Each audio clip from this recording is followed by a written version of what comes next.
Hoje eu quero tratar com você de um tema empolgante, glorioso. Jesus sobe, o Espírito Santo desce. E vamos basear esta mensagem em Atos 2, versos 32 e 33. Vamos ouvir a leitura desse texto. A este Jesus Deus ressuscitou, do que todos nós somos testemunhas. Exaltado, pois, à destra de Deus, tendo recebido do Pai a promessa do Espírito Santo, derramou isto que vedes e ouvis. A Bíblia diz que, na plenitude dos tempos, Jesus nasceu de mulher, nasceu sob a lei, para ser o nosso Redentor. O Verbo se fez carne e habitou entre nós, cheio de graça e de verdade, e vimos a sua glória, glória como do unigênito do Pai. A Bíblia diz que ele, sendo Deus, não julgou como usurpação o ser igual a Deus. Antes a si mesmo se esvaziou, assumindo a forma de servo, humilhando-se até a morte e morte de cruz, pelo que também o Pai o exaltou sobremaneira. Ele deu o nome que está acima de todo nome, para que ao nome de Jesus se dobre todo o joelho, nos céus, na terra e debaixo da terra, e toda língua confesse que Jesus Cristo é Senhor, para a glória de Deus Pai. Então, Jesus nasceu numa manjedoura, Jesus cresceu numa carpintaria, Jesus morreu numa cruz, mas Jesus deixou o seu túmulo vazio. Ele venceu a morte e inaugurou a imortalidade. E então, cumprindo o propósito e o plano eterno de Deus, de vir ao mundo como nosso fiador e representante, para morrer pelos nossos pecados e ressuscitar para a nossa justificação, ele retorna aos céus, de forma retumbante, gloriosa, vitoriosa. E então, ele derrama o Espírito Santo sobre a sua igreja, em cumprimento das profecias. Mormente do profeta Joel, capítulo 2, verso 28, que o Espírito Santo seria derramado sobre toda a carne. E Pedro, diante da reunião da multidão que se encontrava em Jerusalém, nesta festa do Pentecostes, pessoas perguntando o que quer isso dizer, outros, não, são galileus, não, estão bêbados. Pedro se levanta para dizer o que está acontecendo aqui, não é embriaguez, é o cumprimento da promessa feita pelo profeta Joel, de que Deus derramaria o seu Espírito. Então Jesus Cristo subiu, o Espírito Santo desceu. O Espírito Santo veio para ficar para sempre com a igreja. Jesus havia dito para os seus discípulos que eles não deveriam se ausentar de Jerusalém até que do alto fossem revestidos de poder. Jesus retoma este assunto dizendo que enquanto subia para os céus, antes de subir aos céus, de que não muito tempo depois eles seriam batizados com o Espírito Santo, recebendo a promessa do Pai, e os discípulos perguntaram, mas Senhor, vai ser quando isso? É nesse tempo que o Senhor vai restaurar o reino a Israel? Ou seja, os discípulos ainda nutriam um pensamento político do reino de Deus. Eles imaginavam Jesus governando a partir de Jerusalém e eles talvez sendo seus ministros de Estado.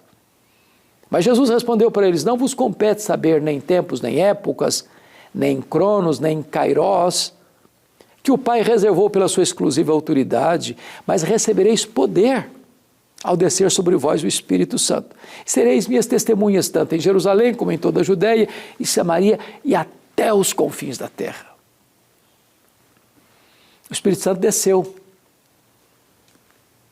para ficar para sempre com a igreja, como nosso Consolador, como aquele que nos guia em toda a verdade, como aquele que vai exaltar Jesus. O Espírito Santo desceu para revestir a igreja de poder. Poder para quê?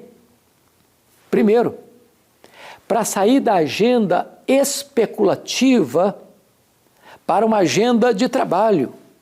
Não vos compete saber tempos ou épocas, mas recebereis poder para serem testemunhas. Segundo, poder para morrer, se preciso for. A palavra testemunha, que está em Atos 1:8, é a palavra grega martiria, de onde vem a palavra mártir. Quando uma causa é maior do que a vida, vale a pena dar a vida por esta causa. Muitos daqueles cristãos primitivos foram mortos por causa da sua fé.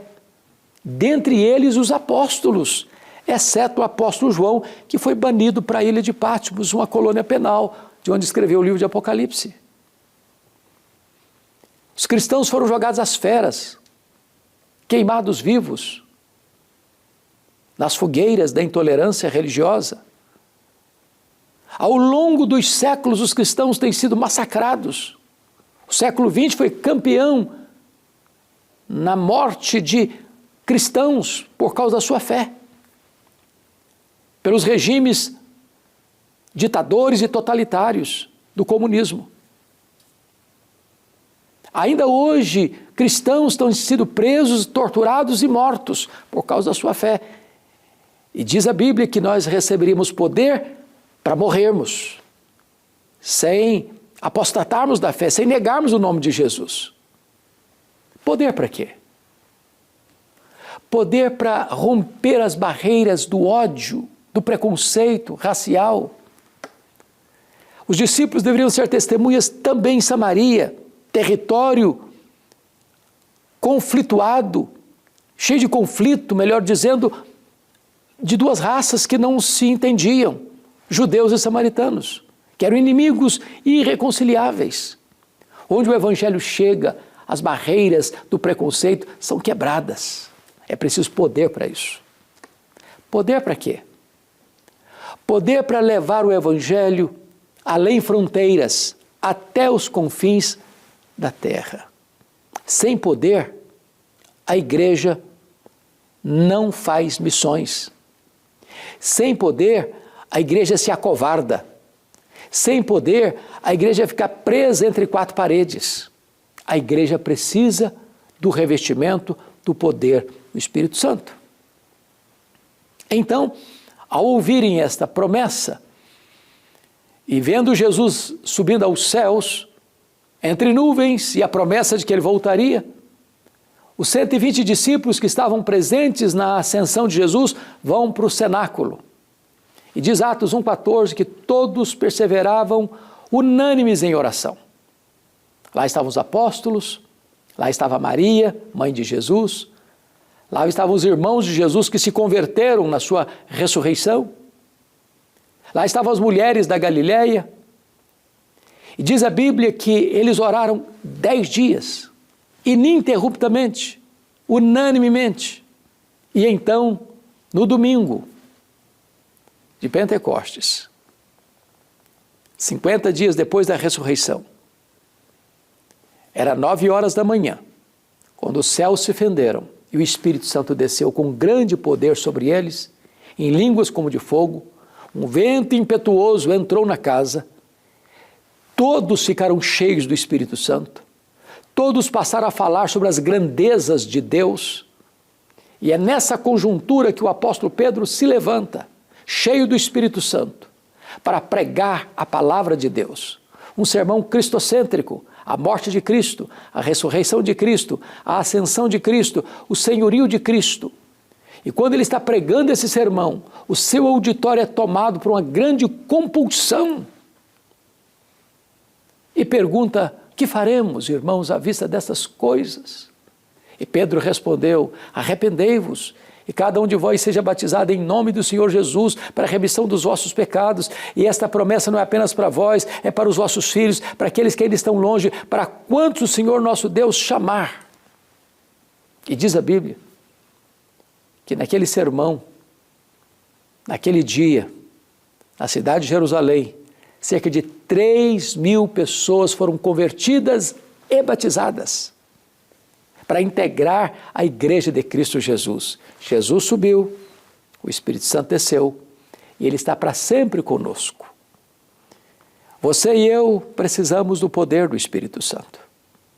A igreja contemporânea precisa do poder do Espírito Santo. Não poderemos cumprir essa agenda estabelecida pelo próprio Senhor sem o poder do Espírito Santo de Deus. E você? Você está cheio do Espírito Santo de Deus? A ordem de Deus é: não vos embriagueis com o vinho no qual há dissolução, mas enchei-vos do Espírito. Eu vou orar com você. Hoje você pode colocar a sua vida diante de Deus, para que você seja cheio do Espírito Santo e possa viver o projeto de Deus para a sua vida de maneira plena e abundante, para a glória de Deus. Pai, eu quero te agradecer pelo privilégio de pregar a Tua palavra e eu quero rogar-te agora em nome de Jesus que Tu apliques esta mensagem ao coração daqueles que estão nos assistindo. Faça esta oração neste nome que é sobre todo nome, o nome de Jesus, a razão da nossa esperança. Amém.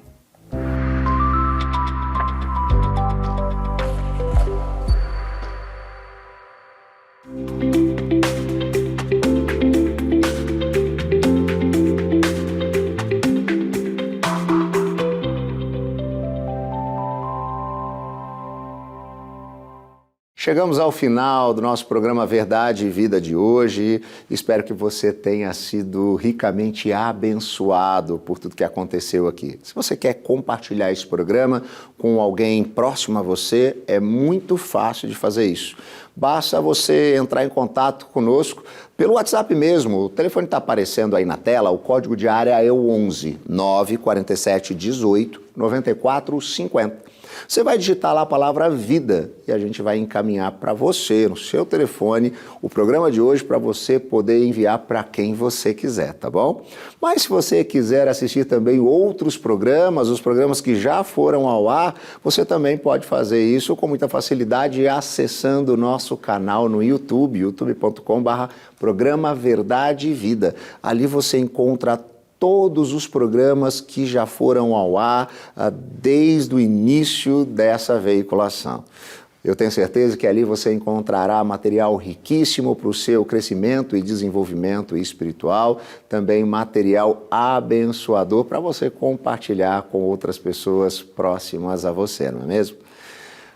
Verdade e Vida vai se encerrando e a minha oração é que Deus continue te sustentando e por meio do Espírito Santo, derramando sobre você graça e misericórdia, que Ele te ajude diante dos desafios da vida e lhe traga alento no tempo da angústia, que você seja encorajado pela palavra do Senhor. Nós vamos ficando por aqui, mas semana que vem estaremos de volta, neste mesmo horário e neste mesmo canal. Que Deus te abençoe.